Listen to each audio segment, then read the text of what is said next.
안녕하십니까? 이 아침에도 천국을 향해서 힘차게 달려가시길 바랍니다. 오늘은 우리가 마태복음 44번째 시간으로 쉼이 있는가? 라는 제목으로 같이 말씀을 나누도록 하겠습니다. 쉼이 있는가? 쉼이 있으십니까? 쉼이 있는 삶, 안식이 있는 삶, 평강이 있는 삶, 기쁨이 있는 삶. 주님께서 우리에게 그것을 위해서 이 땅에 오셨는데, 그리고 우리를 구원하여 주셨는데, 우리는 여전히 쉼이 없다면 뭔가 좀 잘못되고 있는 거예요. 우리가 쉼이 있는 삶을 사는 것, 안식이 있는 삶을 사는 것 참 복된 겁니다. 아멘이십니까? 여러분들의 영혼에도 쉼이 있으시기를 주님의 이름으로 축복합니다.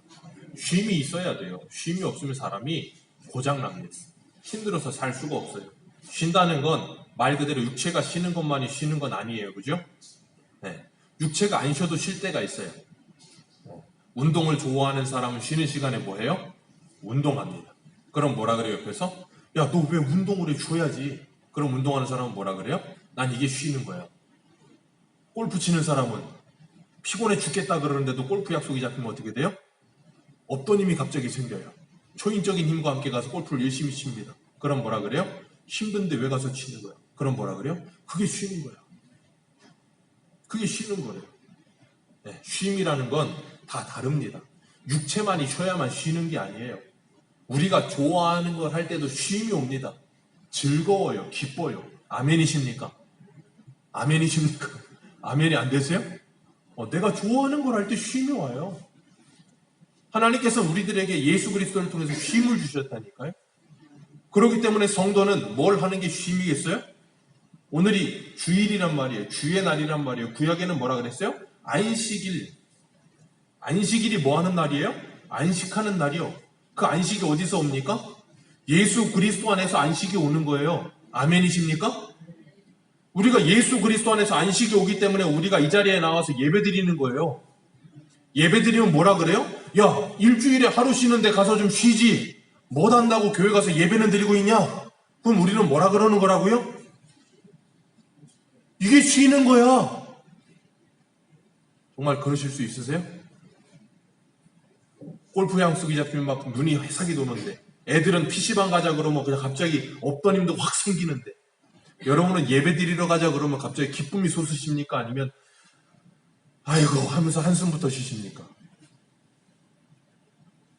한번 내 자신을 돌아보세요. 나는 무엇으로 쉼을 얻고 살고 있는가? 주님은 우리한테 쉼을 주셨다니까요.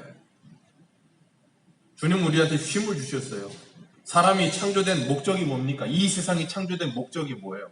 골로새서 1장 16절에 이렇게 말하더라고요. 만물이 그에게 창조되되 하늘과 땅에 보이는 것들과 보이지 않는 것들과 혹은 보좌들이나 주관자들이나 정사들이나 권세들이나 만물이 다 그로 말미암고 그를 위하여 창조되었고. 아멘. 성경은 분명히 말씀하고 있어요. 이 천지 만물이 예수 그리스도로 말미암아 창조되었고, 이 천지 만물이 예수 그리스도를 위해 창조되었으며, 이 천지 만물이 예수 그리스도를 위해 지금도 존재하고 있다라고 말하고 있어요. 그래서 사도 바울은 로마서 14장에 뭐라 그래요? 우리는 이제 살아도 주를 위해 살고 죽어도 주를 위해 죽나니 사나 죽으나 우리는 누구의 것이다? 주의 것이다. 고린도전서에 뭐라 그럽니까? 우리는 그리스도의 것이요 그리스도는 하나님의 것이다. 우리는 모두가 다 하나님의 것인 줄 인정하십니까? 그렇기 때문에 바울은 고린도전서 10장 31절에 그러잖아요. 먹든지 마시든지 무엇을 하든지 다 하나님의 영광을 위하여 하라. 솔로몬도 전도서 12장 13절에 뭐라 그럽니까? 이래 결국을 다 들었으니 하나님을 경외하고 그의 명령을 지킬지어다. 이것이 사람의 본분입니다. 하나님을 경외하는 것, 하나님의 명령을 지키며 사는 것, 그것이 뭐라고요? 사람의 본분이다. 사람은 원래 그렇게 살도록 창조되었다. 사람은 원래 그렇게 사는 것이 쉬는 것이다. 사람은 원래 그렇게 사는 것이 가장 기쁜 것이다. 사람은 원래 그렇게 사는 것이 가장 영광스러운 것이다. 그렇기 때문에 우리는 주를 위해 사는 것을 뭐예요? 기뻐하는 거예요. 그래서 우리 믿음의 선진들은 예수 그리스도를 위한 삶을 사는 것을 뭐 했어요? 자원하여 즐거이 헌신했다니까요. 아멘이십니까? 그것이 안식이었기 때문에 그런 거예요. 그것이 나에게 안식이 되지 않고, 그것이 나에게 기쁨이 되지 않고, 그것이 나에게 무거운 짐이 되어 있다면 이제 우리는 뭐 해야 되냐면, 아모스서 5장에 뭐라 그럽니까? 너희는 베델로도 가지 말고 길갈로도 가지 말고 쓸데없는 데 찾지 말고 뭐 해라? 여호와 하나님께 돌아오라. 그리하면 너희가 살리라. 다시 한번요. 누구에게 돌아오라? 베델도 길갈도 아니고 어디라고요? 여호와 하나님께 돌아오라. 하나님께 돌아와야 너희가 뭐 한다고요? 산다. 우리의 안식이 회복되기 위해 우리가 필요한 거 뭐냐면 하나님께 돌아가야 되는 거예요. 그래서 예레미야는 예레미야 애가에 뭐라 그럽니까? 간절히 기도하면서 우리를 돌이켜 주사 옛적 같게 하여 주옵소서 그렇게 말하잖아요. 전 그 표현이 어릴 때는 이해가 안 됐어요. 우리를 돌이켜 주사 옛적 같게 하여 주옵소서. 그럴 거면 돌이키면 되잖아요. 그죠? 돌이키면 되잖아요. 그런데 우리를 돌이켜 주사라고 예레미야는 기도한다고요. 왜요? 돌이켜지는 게 잘 되질 않아. 네 마음이 내 마음 같지가 않다 그 말이야. 마음이 먹어지질 않아. 그래서 바울은 뭐라 그럽니까? 내 몸을 쳐서 죽게 복종케 하노라. 아멘이십니까? 내 몸을 쳐서 복종케 하는 거예요. 자연스럽게 되지 않아요. 이미 마음이 떠나 있는데 자연스럽게 돌아오지 않아요. 이미 하나님과 멀어져 있는데 자연스럽게 회복되지 않습니다. 어떻게 해야 된다고요? 내 몸을 쳐서 복종케 해야 되는 거예요. 내 몸을 쳐서라도 강제로라도. 그래서 고린도후서 10장에 뭐라 3장 몇 장이에요? 거기 모든 하나님을 아는 것을 높아진 모든 것들을 다 사로잡아 그리스도께 뭐 한다고요? 복종케 하는 그 싸움이 필요한 거예요. 그거 할 때 금단 현상이 일어납니다. 왜요? 그동안 즐거웠던 게 너무 많아. 그런데 하나님께 돌이키려니까 잘 되질 않아. 그래서 영적인 금단 현상이 일어나요. 네, 다 일어납니다. 그럴 때 뭐 해야 돼요? 기도해야 되는 거예요. 잘 돌이켜지질 않기 때문에. 그래서 오늘 25절에 뭐라 그럽니까? 25절 같이 읽습니다. 시작.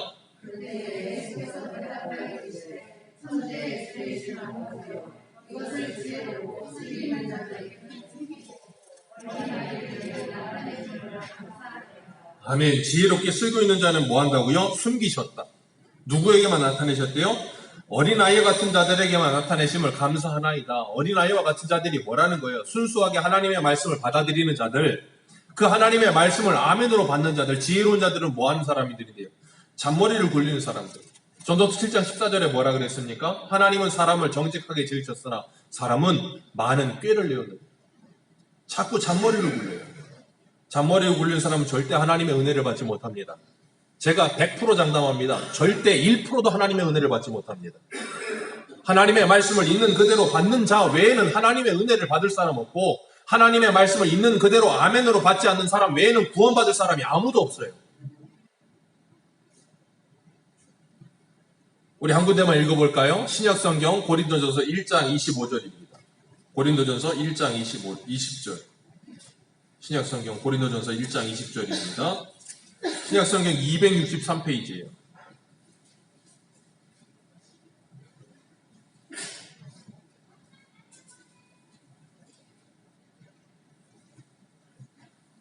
고린도전서 1장 20절.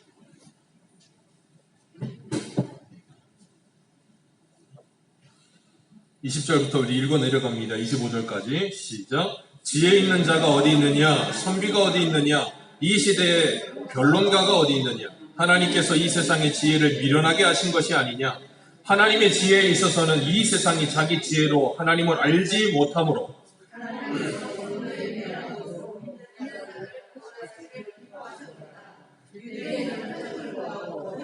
지혜를 찾으라. 우리는 십자가에 못 박힌 그리스도를 전하니 유대인에게는 거리끼는 것이요 이방인에게는 미련한 것이로되 오직 부르심을 받은 자들에게는 유대인이나 헬라인이나 그리스도는 하나님의 능력이요 하나님의 지혜니라. 하나님의 어리석음이 사람보다 지혜롭고 하나님의 약하심이 사람보다 아멘. 25절 다시 읽습니다. 시작.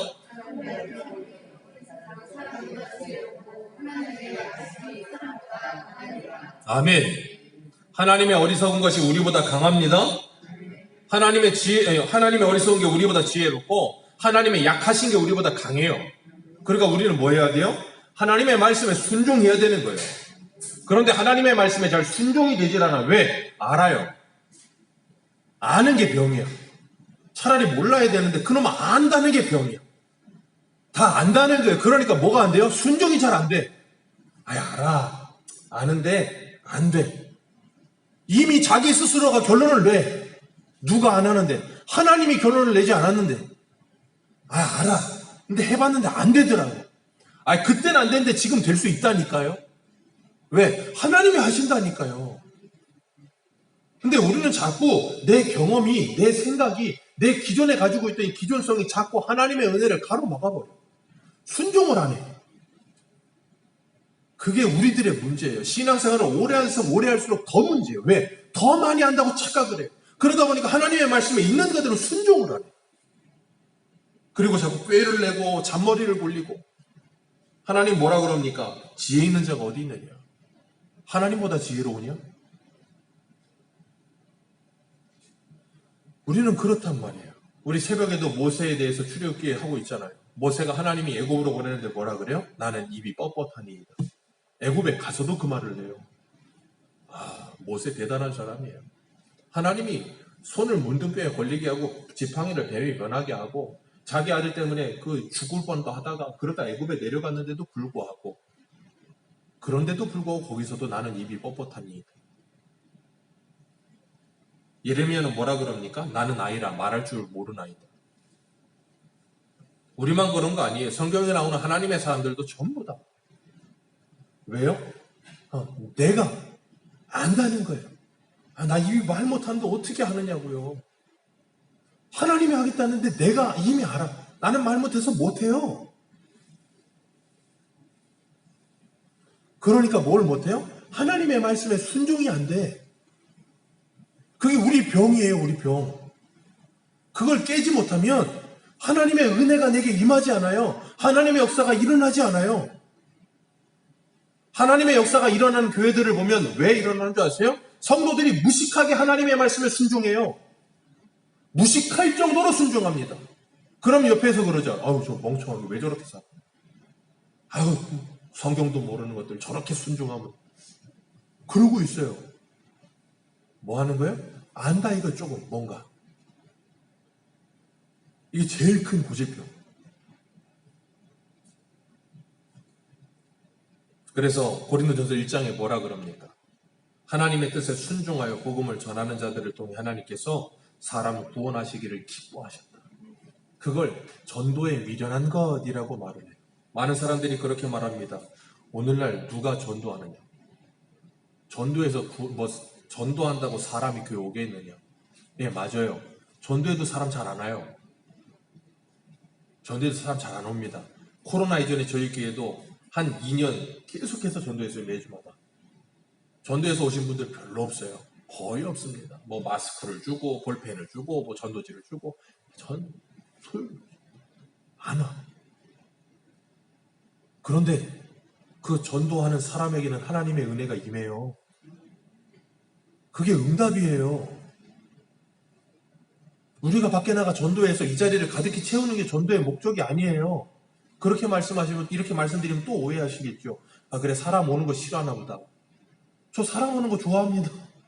이 자리 비어있는 게 좋겠어요? 많이 차는 게 좋겠어요? 설교자 당연히 많이 차서 많이 들으면 더 좋죠. 그런데 사람이 오고 안 오고는 2차적인 목적이란 말이에요. 2차적인 문제란 말이에요. 전도하는 사람이 하나님의 말씀에 순종하여 나가 전도하면서 하나님의 은혜를 받는 게 2차 목적이에요. 우리는 자꾸 그걸 간과해요. 하나님께서는 우리를 통해 하나님의 일을 하시기를 기뻐하신단 말이에요. 전도에 미련한 것을 사용하시기를 원하신단 말이에요. 이건 진리예요. 시대가 변해도 안 변한단 말이에요. 우리나라 1970년대, 80년대에는 전도고 노방전도가 잘 됐지만 지금은 안 된다. 어저께도 제가 가니까는 여호와의 증인은 나와 있더라고요.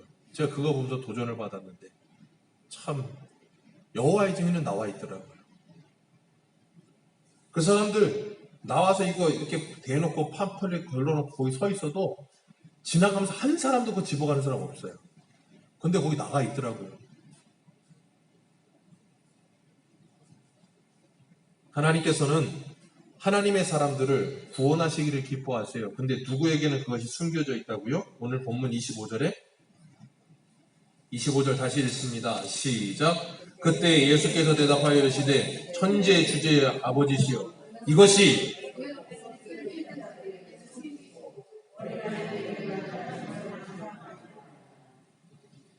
지혜롭고 슬기로운 사람들에게는 숨겨져 있어요, 이것이. 어린아이같이 어리석은 사람들에게만 이것이 나타납니다. 그래서 주님께서 이것을 통해서 뭐하게 하시는가 하면 아무 육체도 하나님 앞에 자랑할 것이 없게 하려 하심이라. 그리고 우리의 자랑은 주 안에서 예수 그리스도만이 우리의 자랑이 되게 하시려고 하나님이 이런 방법을 사용하시는 거예요. 오늘 27절에 오늘 본문 27절 같이 한번 읽습니다. 시작. 내 아버지께서 모든 것을 내게 주셨으니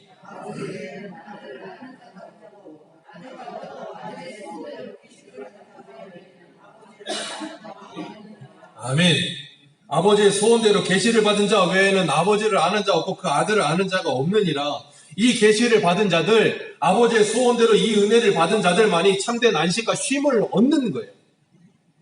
정말로 이 계시를 받고 이 은혜를 받은 사람들만이 예수 그리스도를 믿는 자가 되어서 수고하고 무거운 짐을 벗어버리는 사람들이 되는 거예요. 그런 사람들 외에는 어느 누구도 이 짐을 벗을 수가 없어요. 어느 누구도 진정한 쉼을 가질 수가 없어요. 이 세상의 사람들이 그렇게 쉬고 싶어 하잖아요. 왜요? 힘드니까. 그런데 아무리 쉬어도 쉬어지지가 않아. 왜 그럴까요? 그 사람이 영원히 쉬지 못해서 그래요. 영원히 쉬지 못해서 참된 쉼이 없는 거예요. 영원히 쉬어야 되는데. 이 세상에 예수 그리스도를 모르는 모든 인생들은 수고하고 무거운 짐을 평생을 지고 삽니다. 쉼이 없어요. 안식 없습니다. 마음에 평안함도 없고 늘 불안하고 쫓기고 현실을 도피하고 싶죠. 그러니까. 그래서 죽어라고 외국을 나가는 거예요. 왜? 외국을 나가면 현실을 도피는 되거든. 잠깐의 현실 도피는 돼. 그런데 돌아오면 똑같아. 그러니까 뭐예요? 이민을 가버릴까? 이민을 가서 거기 앉았더니 현실을 도피하고 싶은데 거기가 또 현실이 되버려. 그럼 또 뭐예요? 한동안 있다 또 가야 돼. 그러니까 아모스가 기가 막힌 말씀인 거예요. 길갈로도 가지 말고 베델로도 가지 말고 뭐해라? 하나님께 돌아오. 전국 일주를 하고 세계 일주를 해도 아무 소용이 없어요. 왜요? 어디를 가나 똑같아. 왜 똑같습니까? 내가 안 변해. 잘 기억하세요. 세상이 바뀌는 방법은 딱 하나입니다. 내가 바뀌어야 돼요. 내가 안 바뀌면 세상 어디를 가도 안 바뀌어요. 어디를 가면 바뀌실 것 같으십니까? 죽어도 안 바뀝니다. 그래서 사람들이 현실 도피를 하고 싶어 하는 것 뿐이에요. 근데 도피가 안 되지요. 그 영원히 쉬지 않으니까. 그러니까 이 무거운 짐을 늘 짊어지고 있는 거예요. 이 무거운 짐이 짊어지는 것이 가벼운 짐이 되려면 내가 바뀌어야 되는 거예요. 아이들이 공부하는 거 좋아하는 아이들이 있습니까? 없어요. 공부하는 거 좋아하는 거 이상한 애예요. 다 싫어합니다. 근데 아이들이 신기하게도 공부하다가 공부에 재미를 붙일 때가 있어요. 그죠? 김보승 전혀 동의를 못하네. 공부하다가 재미를 느낄 때 없어? 막 즐거울 때 없어? 공부를 했는데 막 성취가 돼. 막 내가 원하는 점수가 나오고 막 그렇게 막 그렇게 즐겁지 않아?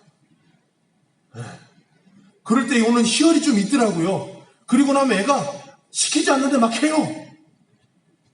저도 신기하더라고. 그런 거 경험을 한번 해봤는데 죽으라고 안 해서 맨날 반에서 꼴등 앞에 자리 하던 애가 그 재미를 느끼니까 시키지 않아도 하더라고요. 우리가 예수 그리스도를 믿는다는 건, 그리고 예수 그리스도의 참된 안식을 누린다는 건 이들이 메고 있던 율법의 무거운 짐들, 어떤 율법 무거운 짐들이에요? 대제사장, 서기관들, 잘났다고 하는 사람들이 만들어놓은 율법의 부수적인 그 기율들, 그 말도 안 되는 전통들, 그 죽어도 안 바뀝니다. 그들이 죽어야 안 바뀌어. 죽어도 안 바뀌어. 그것 때문에 무거운 짐을 지고 있는 사람들에게 뭐예요? 쉼을 주는 거예요. 안식을 주는 거예요. 그러고 나니까 뭐라 그래요? 30절 같이 읽습니다. 시작.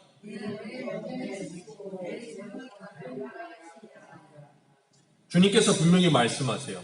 수고하고 무거운 짐진 자들아 다 내게로 오라. 내가 너희를 쉬게 하리라 그랬어요. 그러면 계속 쉬어야 되는데 쉬는 게 아니고 뭐라 그래요? 30절에 내 멍에와 내 짐은 가볍고 쉬우니라. 그 말은 뭐예요? 너희가 그동안 지고 있던 짐 다 가지고 와라. 내가 너희들의 짐을 뭐하게 하겠다? 가볍게 만들어주겠다라고 말씀하시는 게 그게 뭐예요?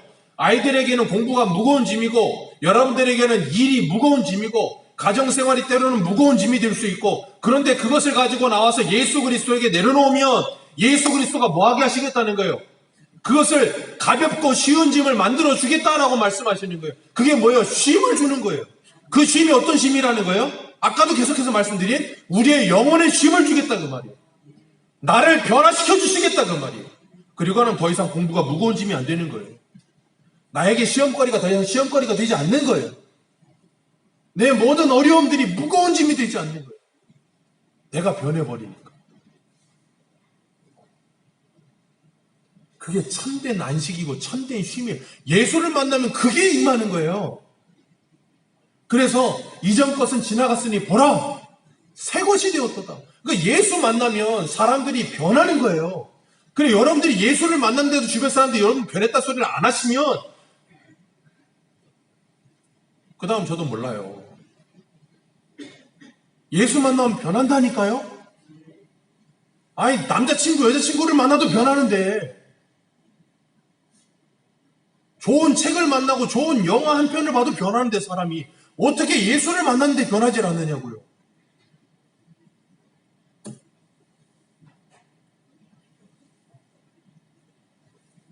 예수 그리스도를 통해서 하나님께 나아가는 자들은 참된 안식과 쉼을 누리게 되고 그 안에서 생수의 강이 흘러나오는 거예요.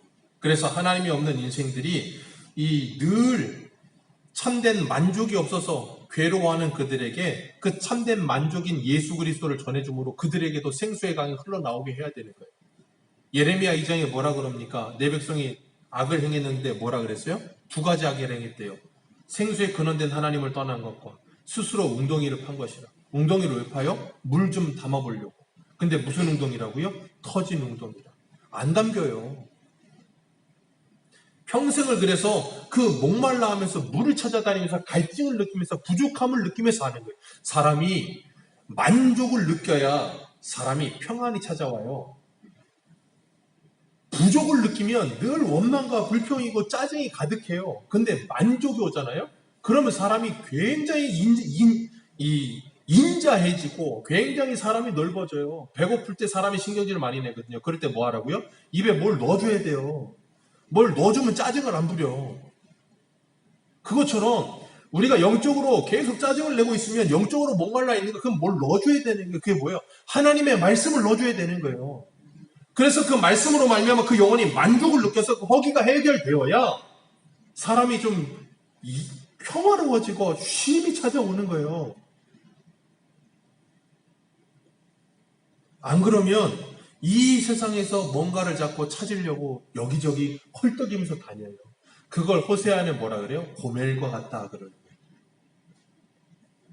남자 찾아 여기저기 헐떡거리는 고멜과 같다. 왜요? 만족이 없어. 어떤 걸로도. 그러니까 물질에 목이 말라있고 권력에 목이 말라있고 성공에 목이 말라있고, 요즘 TV 틀어보세요. 죽어라고 그냥 서로 그냥 대보겠다고 그렇게 뒤지고 싸우고 그냥.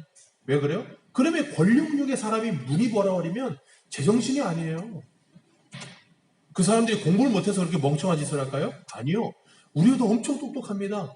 근데 권력의 욕구에 이게 확 씌어버리면 이게 그냥 멍청이가 돼버려요. 사고력이 안 생긴다. 그건 권력만 그럴까요? 이 세상에 있는 모든 것에 다 그렇게 되는 거예요, 사람이. 제정신을 못 차려요. 그래서 우리에게 예배가 필요한 거예요. 그래서 우리가 이 주일날 예배를 드리는 거, 예배는 뭐냐면 마치 이 예배당 안에 창문을 열어놓고 환기를 시키는 것과 똑같은 거예요. 이 고여있는 물, 이 썩은 물과 같은 이 썩은 공기를 환기시켜서 원래의 모습으로 돌이켜놓는 거예요. 예배를 통해서. 우리의 생각을 돌이켜놓고 우리의 마음을 돌이켜놓는 거예요. 그러면 내가 그동안 죽을 것 같은 문제가 더 이상 죽을 것 같은 문제가 되질 않아. 그거에만 집착하던 사람이 이제는 거기에서 한 걸음 뒤로 물러서면, 그래서 하나님의 시선으로 그걸 바라보면 그게 더 이상 날 죽일 문제가 아닌 거예요. 그리고 나면 사람이 평안을 찾는 거예요. 그래서 예배 드리는 거예요. 그래서 하나님의 말씀을 듣는 거예요. 내 영혼의 환기를 시키기 위해서. 그리고 나면 무거운 짐이 가벼운 짐이 되는 거예요. 그걸 경험하셔야 되는 거예요. 그래야 예배가 사모가 되죠. 그래야 예배를 통해 하나님을 만날 거에 대한 기대가 생기죠. 그래야 예배 나오는 게 재밌죠.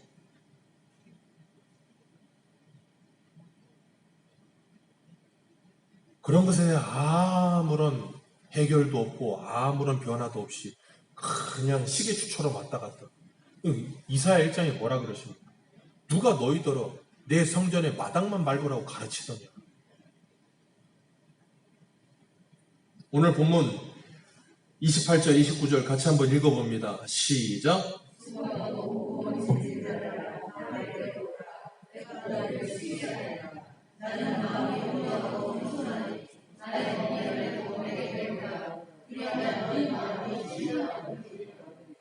아멘. 수고하고 무거운 짐진 자들아 누구에게 오라? 예수 그리스도에게 오라. 그럼 뭐 한다고요? 참된 쉼이 있을 것이다. 참된 안식이 있을 것이다. 그 마음에 평안이 임할 것이다.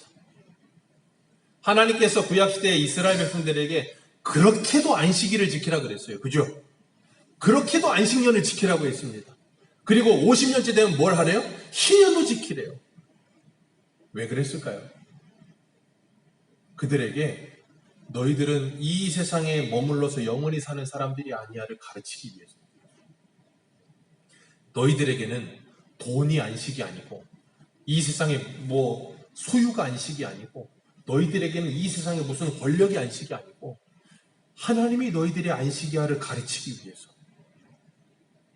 너희들의 주인은 너희들이 가지고 있는 그게 너희들의 주인이 아니고 하나님이 너희들의 주인이야를 가르치기 위해서. 그래서 안식일과 안식년과 희년을 지키라고 했던 거예요. 근데 그들이 가나안 땅 들어가서 지킵니까? 안 지켜요. 왜? 안식일 지키려면 하루 쉬는데 하루 일당이 얼만데? 안식년을 지키래요. 1년 쉬면 연봉이 얼만데? 희년을 지키래요. 내 노예들 사온 게 얼만데? 땅 사왔던 게 얼만데? 그걸 돌려주려는 거예요. 그걸 어떻게 돌려줍니까? 내 피 같은 돈을. 하나님은 그걸 통해 뭐 하신다고요? 하나님의 백성들을 지키신다니까요. 그게 하나님의 백성을 지키는 방법이에요. 하나님의 백성들에게 진정한 안식을 주는 방법이에요. 그렇게 해서 너희들이 그것에 노예가 되지 말고 정말 진리를 할 때는 진리가 너희를 자유케 하라 하신 그 안식을 진짜 누리며 살기를 원한다예요. 그래서 안식일은 누구를 위해 있다고요? 우리를 위해서 있는 거예요. 여러분 괴롭게 하고 여러분 힘들게 하기 위해서가 아니라 여러분은 이 세상의 노예가 아니다를 가르쳐주기 위해서, 진짜 안식은 하나님 안에 있다는 걸 정말 맛보게 해주기 위해서. 그래서 우리가 여기서 예배를 드리고 말씀을 듣는 거예요.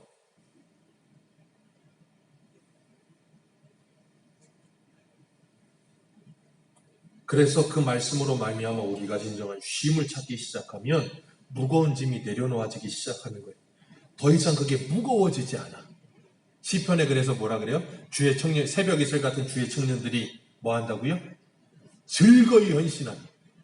즐거이 헌신하니. 이스라엘 백성들이 모세가 광야에서 성막 지었는다 그래도 어떻게 했어요? 애굽에서 가지고 나온 모든 귀금속 가져다가 즐거이 드리니. 나중에는 뭐라 그래요? 오홀리압과 그 부살렐이 와가지고 좀 백성도 좀 그만 가져오게 하라고. 이거 그냥 매일 뭐 만들고 있는데 가져와가지고 일도 못하겠고 이거 넘친다고 그만 가져. 나중에 모세가 그만 가져와라 그래요. 다윗이 솔로몬 성전을 짓기 위해서 하나님께 모든 걸 드리고 백성들도 드리는데 뭐예요? 즐거이 헌신하라. 기억하십시오.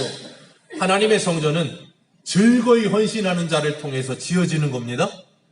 아멘이십니까? 에베소서 2장 20절 이하에 뭐라 그랬어요? 우리는 함께 연합되어 지어져가는 하나님의 성전이니라. 성령이 거하시는 전이니라. 아멘이십니까? 우리의 신앙도 어떻게 지어지는 거라고요? 즐거이 헌신하며 자원하는 자에게 지어지는 거예요. 그 성전.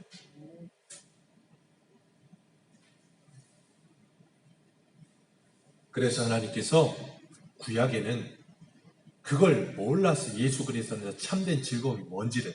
그러니까 뭐하냐면 그거 안 짓고 있을 때 학계서에는 뭐라 그래요? 야, 솔로몬처럼 저기 가서 백향목 쑥 갖다가 지으라고 안 할게. 니들 집 뒤에 있는 뒷산에 가서 그냥 아무나 가져다가 지어라. 그랬어요. 그러면서 뭐라 그러냐면 학계서 2장에 오늘부터는 내가 너희들에게 복을 주겠다 그랬어요. 그게 뭐와 같은 거냐면 초등학교 1학년 이주환에게 산수 공부를 해라.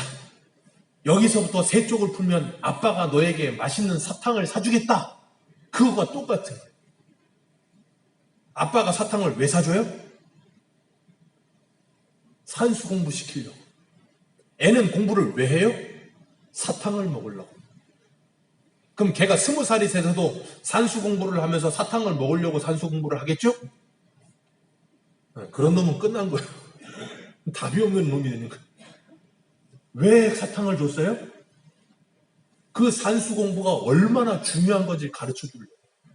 아, 산수 공부는 이 사탕 주는 것보다도 더 좋은 거구나. 그걸 알고 나면 사탕을 안 줘도 산수 공부를 해요. 그 산수 공부가 중요해져서. 구약시대에는 그렇게 가르쳐 주셨고, 신약시대에는 그 산수 공부가 얼마나 중요하고 가치 있는 건지를 가르쳐 주는 진짜 선생님이 오셨다니까요. 그분이 누구예요? 성령님. 아멘이십니까? 그래서 신약시대에는 너 이거 하나 하면 사탕 주개가 안 나오는 거예요. 구약시대에는 그렇게 땅의 복, 백배의 복을 준다. 뭐 그런 성경, 신약신경 마태복음부터 찾아보세요. 어디 나오나? 나오면 가져오세요. 제가 상을 드릴게요. 왜요? 구약의 그림자가 실체가 실제로 왔기 때문에 이제 더 이상 그림자가 필요 없는 거예요. 철이 든 애기에는 사탕이 필요가 없다니까요, 더 이상. 그렇기 때문에 그 즐거움과 기쁨을 아는 사람들은 주를 위하여 자원하여 즐거이 헌신하며 뛰어들어가는 거예요. 그 속으로. 그 속으로 뛰어들어가서 그 세계를 누리는 거예요. 그걸 뭐라 그래요? 세례 요한 이후로 그 세계는 침노를 당한다 그러는 거예요. 하나님의 나라를 침노한다 그러는 거예요. 하나님의 나라는 어디 있어요? 우리 안에. 우리 주변에 넘쳐나요. 하나님의 나라. 그걸 내가 뭐 하는 거예요? 소유하는 거예요. 소유하면서 하는 거예요. 내가 자꾸. 그게 바로 천국의 원리예요. 그렇게 사는 게 뭐라고요? 쉼. 그렇게 사는 게 즐거움이 되는 거예요. 그래서 수고하고 무거운 짐진 자들이 예수를 만나면 그때부터 즐거움이 찾아와요.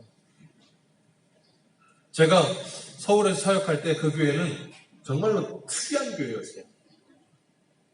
오전 9시에 새벽 5시에 새벽 예배 드립니다. 오전 9시에 유초등 예배 드립니다. 오전 11시에 저녁 어른 예배 드립니다.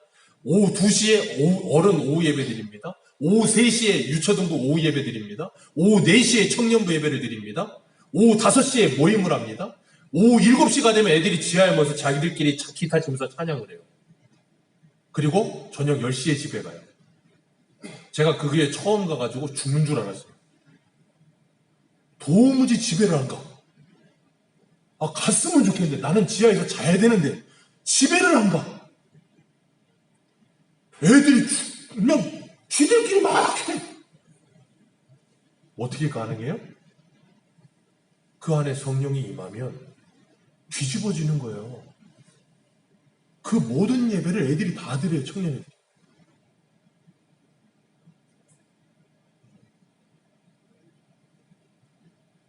왜 그럴까요? 즐거운 거예요. 기쁜 거예요. 우리한테 그렇게 해보라 그러세요. 하실 수 있겠어요? 아주 죽을 맛일걸요?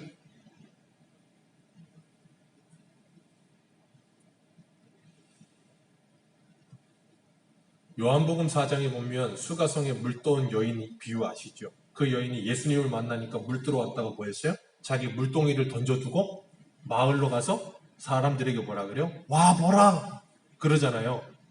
자, 그 여인이 물동이를 집어던지고 갔단 말이에요. 그럼 그 여인은 평생 생수의 근원된 예수님을 만났으니까 평생 그 우물에서 물 안 먹었겠죠?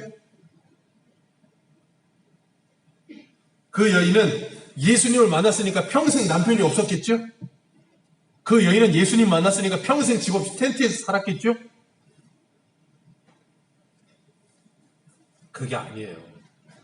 예수님을 만나고 나서 보니까 이것들은 내 인생의 전부가 아니라는 게 알게 되어진 것 뿐인 거예요. 알게 되어지고 나면 뭐예요? 우리 박 권사님 항상 기도하실 때마다 씻은 단어 중에 하나 뭐예요? 우선순위가 바뀌는 거예요. 삶의 우선순위가 바뀌어버려요. 뭐가 중요한지는 알게 되는 거예요. 그리고 나면 진짜 쉼이 찾아와요. 내 인생을 내가 책임지지 않고 하나님이 내 인생을 책임져 준다는 것이 믿어지는 거예요. 그리고 나면 기도하게 되는 거예요. 그리고 나면 기도하게 돼요. 왜요? 기도하면 쉼이 찾아와. 내 근심과 염려와 걱정과 모든 것들을 하나님께 맡겨드리기 때문에 쉼이 찾아와. 기도의 응답이란 무엇인가 내가 바라는 게 이루어져야만 기도의 응답이 아니에요. 주님께서 빌립보서 4장에 뭐라 그랬습니까? 우리의 마음과 생각을 지켜주시리라. 아멘이십니까? 기도의 응답이란 하나님의 말씀이 내 안에 임하는 게 기도의 응답인 거예요. 하나님이 우리 아버지십니다. 믿으십니까? 기도의 응답이란 그 아버지와 나의 관계가 회복되는 게 기도의 응답이에요. 우리는 자꾸 하나님하고 거래를 하려고 드니까 문제인 거예요. 그러니까 기도가 힘든 거예요. 그러니까 기도가 잘 안 되는 거예요. 왜? 하나님한테 거래를 해서 뭘 해달라 그랬는데 안 해주면 삐지니까. 그게 아니고 정말로 전능하신 하나님이 내 아버지 되는 게 믿어져서 그 하나님께 나와서 기도하면서 하나님과 만나고 교제하는 거예요. 그게 얼마나 좋아요. 그저께인가요? 아니죠. 한 4일 된 것 같아요. 저희 집의 막내 이하영이가 어느 날 갑자기 태어나서 5년 동안 한 번도 그런 적이 없는데 갑자기 저한테 오더니 아빠 같이 자자. 저에겐 정말로 충격이었어요. 왜냐하면 저희 집 4명의 아이들 중에 한 명도 그런 애가 없어요. 갑자기 걔가 오더니 같이 자재요. 그리고 그 다음날 또 오더니 또 같이 자재. 제가 설교 쓰고 있는데 12시가 넘어가는데 오더니 엄마는 저 방에 자고 제 방에 설교 쓰는데 옆에 가지고 궁시렁궁시렁 대다가 누워가지고 아빠 나 이러다가 잠이 들 것 같아. 빨리 자자. 알고 봤더니 지 엄마가 무슨 초코 아이스크림 사준다 그랬대. 아마 1, 2, 3호는 초코 아이스크림 할아버지를 사준다 그래도 안 올 거예요. 근데 걔는 와서 자더라고요. 걔가 와서 제 옆에서 자는데 말로 형용할 수 없는 기쁨이 찾아왔어요. 세상 다 가진 것 같은 기쁨이 오더라고요. 제가 그걸 보면서 뭘 느꼈냐면 우리가 정말 내 아버지께 가서 하나님한테 정말로 진실되가 기도하며 하나님과의 관계가 회복이 되면 하나님이 얼마나 기뻐하실까. 이 밀려오는 감격이 상상을 초월하더라고요. 하나님이 그런 감격 속에 있지 않으실까. 내가 정말로 내 아버지를 찾으면 그게 기도의 응답이에요. 그리고 나면 하나님께로부터 오는 말할 수 없는 감격이 내게 밀려와요. 그러면 그때부터 쉼이 찾아오는 거예요. 그러면 그 다음부터 불안함이 사라지는 거예요. 안식이 찾아와요.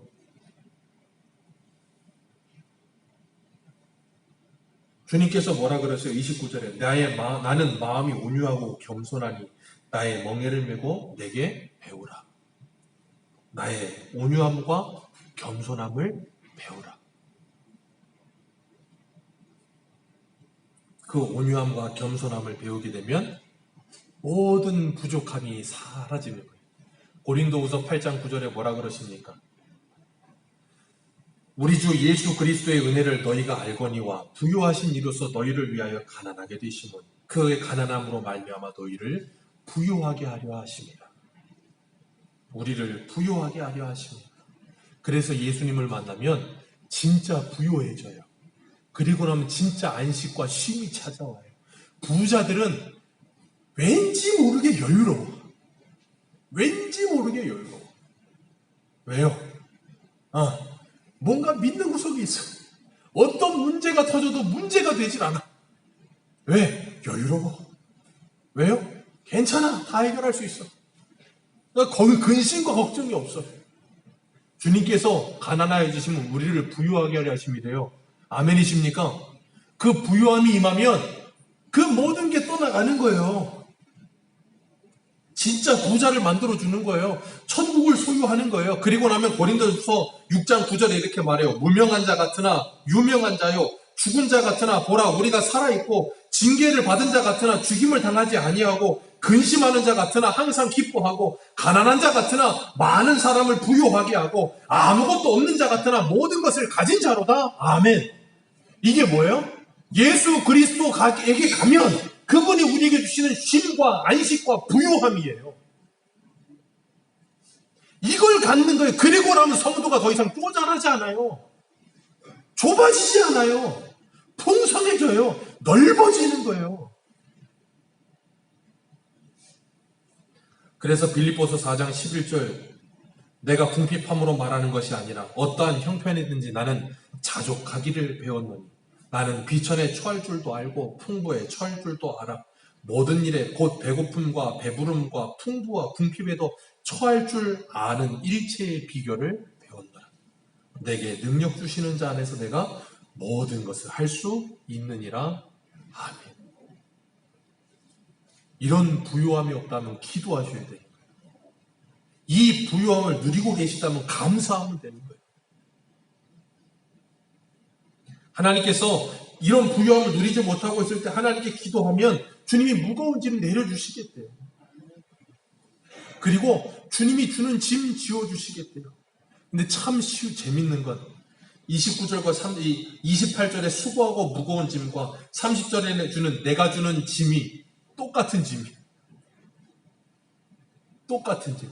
28절에는 수고하고 무거운 짐이었는데 30절이 되더니 쉽고 가벼운 짐이 되어버렸어. 왜요? 우리 주님이 나와 그 짐을 함께 지셔. 나 혼자 지고 가는 줄 알았고 그래서 늘 힘들었고 늘 원망이었고 늘 불평이었는데 이제 내 옆에 주님이 나와 그걸 함께 져주는 걸 믿었어. 그리고 나니까 더 이상 무겁고 힘들질 않아. 그냥 그 나의 십자가와 같던 집에 있는 그들을 볼 때마다 무겁고 수고하고 무거운 짐이었는데 더 이상 수고하고 무거운 짐이 아니야. 가벼운 짐이야. 왜? 오늘 얘기해도 안 되면 아휴 주님이 하시겠지. 내일 또 하고 그러다 보면 뭐가 없어지냐? 포기가 없어지는 거야. 끝까지 하는 거야. 오기로 하는 게 아니라 주님이 하시겠지 하고 하는 거야. 그리고 나면 모든 게 좀 자연스러워져요. 여러분들은 신앙의 아마추어가 되지 마시고 프로가 되시기를 주님의 이름으로 축복합니다. 신앙의 프로가 되시기를 축복합니다. 신앙의 프로가 되면 물 흐르듯 자연스러워요. 너무나도 평안합니다. 수영 선수가 물속에 있으면 그렇게 평안해 보일 수가 없어요. 김연아 선수가 아이스링크장에 있으면 그렇게 평안해 보일 수가 없어요. 제가 아이스링크장 가잖아요. 난리 납니다. 저 예전에 아이들 데리고 예전에 한번 서울시청 아이스링크장 갔었거든요. 저 거기서 죽을 뻔했어요. 타고 가다가 뒤로 벌러서 갔는데 대자로 넘어졌는데 땅이 진동을 하더라고요. 제가 넘어지니까. 저 그거 못하겠더라고요. 균형이 안 잡아요. 저한테는 그게 정말로 무거운 짐이에요. 김연아 선수한테는 너무나 가벼운 짐. 짐도 아니야. 거기 있는 게 걷는 것만큼 편해. 그게 프로와 아마추어의 차이예요. 하나님의 은혜 가운데 사는데 아마추어는 무슨 힘들어 죽겠어. 괴로워 죽겠고. 근데 프로는 그냥 물으면서 가는 거예요. 너무 즐거운 거예요. 그게. 그리고 모든 생활 속에서 자연스럽게 대처가 되고 모든 어려움들이 더 이상 어려움이 되지 않아. 그리고 생활을 하면서 낄낄 빨빠가 잘 돼. 낄 때 끼고 빠질 때 빠지는 게 잘 되고. 그러면서 모든 게 잘 되는 거예요. 그렇기 때문에 우리가 성경을 보면 이 괴리감이 오는 거예요. 왜? 성경 속에 있는 믿음의 선진들이 처음에는 안 그런 것 같다가 나중에 보면 너무 프로 같아. 그러니까 나랑 달라 보여. 너무 쉬워 보이는 거예요. 김연아가 너무 잘 타. 손흥민이 축구를 너무 잘해. 그러다 보니까 너무 쉬워 보여. 그러니까 나도 참았어. 내가 참으면 공이 90도로 가. 이해가 안 되세요? 공을 차면 앞으로 가야 되는데 90도로 간다. 너무 쉬워서 찼는데 공이 일로 가. 그게 얼마나 어려운 건지 알게 되는 거 언제? 차봐야 알아요. 하나님의 말씀에 순종해봐야 알아요. 하나님의 말씀에 무조건적으로 어리석게 순종하며 따라가 봐야 알아요. 그 신앙의 세계에 들어와 봐야 알아요. 그러지 않고 텔레비로 볼 때는 말로는 누구나 다 천재, 누구나 다 잘해. 그래서 우리가 그 신앙의 세계에 들어가면 들어갈수록 우리는 더 예수가 필요하다는 걸 간절히 찾게 되는 거예요. 그러기 전에는 예수를 안 찾아. 왜? 어렵질 않아. 힘들질 않아.